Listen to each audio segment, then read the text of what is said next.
just want to share a story na na-experience ko sa hospital na pinagtatrabahuan ko. So, I'm a nurse sa isang ospital dito sa Davao. Ang ospital na to ay ilang taon nang nagbibigay serbisyo dito sa city namin, and until now, it's one of the biggest hospital dito sa amin. It was around 2019, 3 years na akong nurse sa ward na yon, and may patient kami na pabalik to dun sa ward namin. Tawagin na lang natin siyang Mrs. S. Double quote, itong si Mrs. S. kasi ay nanay ng friend ng workmate ko. Kaya GS to ng anak ni Mrs. S. na dun siya laging naa-admit sa ward namin.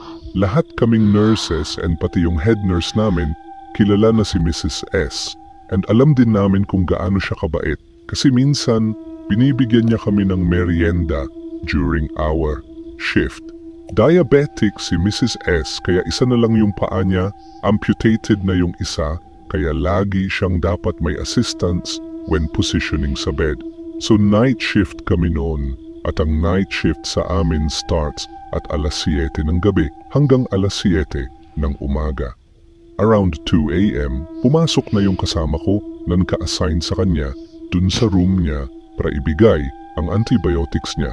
Tawagin and niling natin yung kasama namin na si Ate Weng.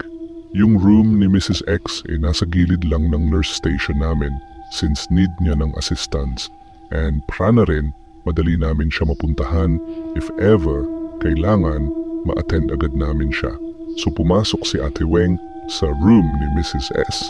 And after 15 minutes lumabas siya na putlang-putla at parang nagmamadali. Tinanong namin si Ate Weng kung anong nangyari at sinabi niya ang pinag-usapan nila ni Mrs. S. Ate W. Hi ma'am, bigay ko lang gamot mo ma'am ha. Mrs. S. Sige po, ma'am pwede ko ba papuntahin aso ko dito ma'am? Parang gawin kong watcher kumbaga. Ate W. Naku ma'am, sa policy ng ospital bawal po talaga dito ang mga hayop po. Nasaan po ba yung watcher nyo? Mrs. S. Ganun ba? Wala kasi watcher ko, umalis. Andun sa parking lot, baka nagyoyosi na naman. May babae kasi dito sa kanan ko, maitim, tapos ang daming binubulong sa akin. Ate W. Ha? Ano naman po binubulong sa inyo ma'am? Mrs. S. Sabi niya, pagod ka na? Magpakamatay ka pala? At dun na nga nagmadaling umalis si Ate Weng sa room ni Mrs. S kasi nakaramdam din daw siya ng ibang presence sa room na yon. Naghiyawan kami ng mga kasama ko sa nurse station at nag-rounds na lang kami ng around alas 5 ng umaga na. Tapos yung room ni Mrs. S na admitan ng bagong pasyente tapos namatay ulit, tapos admit, tapos namatay ulit. Parang 3 beses yung ganun na setup. Kaya pinabless NLNG ng hospital namin. Madami pa akong mga kwento at experience that I encountered sa hospital na to.